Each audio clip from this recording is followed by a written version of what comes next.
Sir ये मुझे standard 12 में मेरे पापा ने एनडीए देने के लिए बोला था। तो उस टाइम मुझे उतना पता नहीं था डिफेंस के बारे में, बट मैंने जब एनडीए दिया उसके बाद मैं एसएसबी गया इलाहाबाद, तो वो एक्सपीरियंस बहुत डिफरेंट था, जिसके चलते मेरा इंटरेस्ट इस फील्ड में ज़्यादा बढ़ गया। फिर मैंने उसके बारे में एक्सप्लोर किया कि और कितने वेज है जिसके थ्रू हम इंडियन आर्मी में जा सकते हैं, तो वहाँ पे मुझे सीडीएस के बारे में उसके थ्रू पता चला। फिर अविनाश कुमार की कहानी से साबित होता है कि धैर्य और दृढ़ संकल्प से किसी भी मुकाम को पाया जा सकता है। जमशेदपुर के इस नौजवान ने सीडीएस परीक्षा में अपना परचम लहराया है, चौथे प्रयास में 56वीं रैंक हासिल करके। चलिए जानते हैं उनके संघर्ष और सफलता की कहानी। सीडीएस यूपीएससी की तरफ से एग्ज़ाम होती है, जो कंबाइंड डिफेंस सर्विसेज एग्जामिनेशन होती है, यूपीएससी कराती है हर साल। तो इसके थ्रू स्टूडेंट्स कैंडिडेट्स जो होते हैं वो इंडियन आर्मी, इंडियन एयरफोर्स और इंडियन नेवी में जाते हैं। सो मैंने अपनी प्रिपरेशन ये स्टैंडर्ड 12 के बाद से की थी। जब मैं एनडीए दिया था उसके बाद से मुझे इसी लाइन में जाना था, तो उसकी मैंने प्रिपरेशन स्टार्ट की थी। और फिर उसके बाद मैं एनसीसी में अप्लाई किया था, बट वहाँ हुआ नहीं। फिर उसके बाद मैंने सेल्फ स्टडी से पढ़ाई की, और एसएसबी मेरा पिछले बार मैं स्क्रीन आउट हो गया था एसएसबी में, अभी भोपाल गया था। तो उसके बाद मैंने खुद फोकस किया कि कहाँ मेरी मिस्टेक्स हो रही हैं, और इंटरनेट के थ्रू, यूट्यूब के थ्रू, टेलीग्राम्स पे कुछ चैनल है उनका मुझे हेल्प मिला, जिसके थ्रू मैंने सेल्फ प्रिपरेशन किया। और एसएसबी मेरा इस बार जालंधर में था, जहाँ पे मेरा सब कुछ सक्सेसफुली हो गया। अविनाश एक साधारण परिवार से आते हैं, जहां उनके पिता एक प्राइवेट कंपनी में काम करते हैं और मां एक ब्यूटी पार्लर चलाती है। उनके माता पिता ने हमेशा उनकी शिक्षा पर जोर दिया। अविनाश ने अपनी स्कूली शिक्षा उच्च अंकों के साथ पूरी की और फिर दिल्ली के हिंदू कॉलेज से अपनी उच्च शिक्षा जारी रखी। अविनाश ने शुरू में एनडीए के लिए प्रयास किया, लेकिन पहली बार में सफल नहीं हुए। इसके बाद उन्होंने सीडीएस की ओर रुख किया। वो बताते हैं कि उनका अनुभव और सीखने की प्रक्रिया उनके 4 प्रयासों में धीरे धीरे विकसित हुई। बिना किसी कोचिंग या ट्यूशन के उन्होंने अपने दम पर पढ़ाई की और इस परीक्षा में सफलता हासिल की।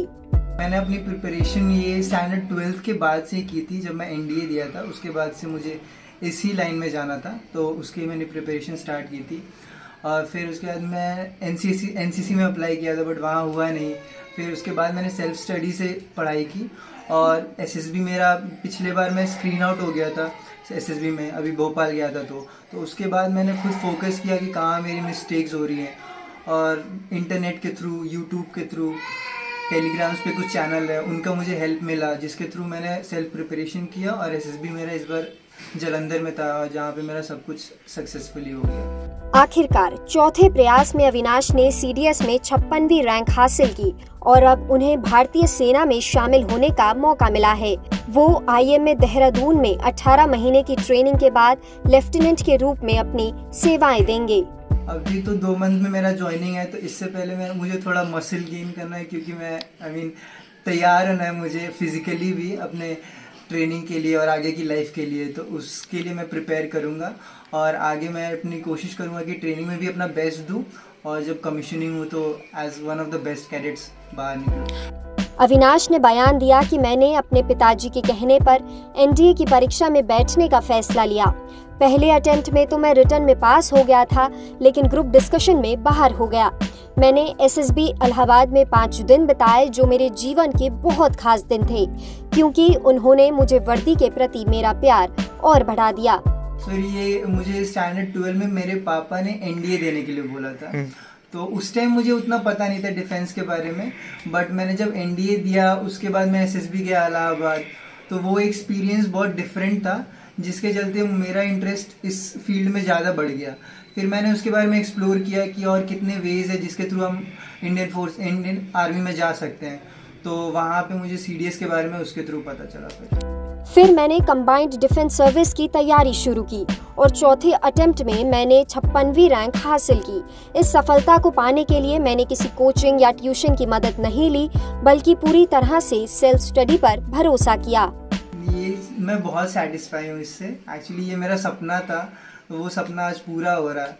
तो मैं इसी लाइफ में को जीना चाहूँगा आगे भी। डिपेंड करता था पढ़ाई की स्ट्रैटेजी और टाइमिंग, क्योंकि जब रिटन की प्रिपरेशन करनी होती थी तो 8 घंटे 10 घंटे भी जा सकता था पढ़ाई, और जब SSB आती थी तो थोड़ा ऑब्जर्वेशन मैं सराउंडिंग्स का बढ़ा लेता था, उतने पढ़ाई मतलब रिटन वाली पढ़ाई कम होती थी, न्यूज़पेपर रेगुलरली स्टडी करता था, तो ये सारी चीज़ें थी। मैं जूनियर्स को यही संदेश देना चाहूँगा कि आप जो भी करना चाहते हो उसे करें, अपने माता पिता को कन्विंस करें और उन्हें भरोसा दिलाएं कि आप ये कर सकते हैं। सोशल मीडिया का इस्तेमाल भी एक पॉजिटिव तरीके से करें। अब मैं भारतीय सेना में ज्वाइन होने वाला हूं, जहां मेरी ट्रेनिंग 18 महीने IMA देहरादून में होगी।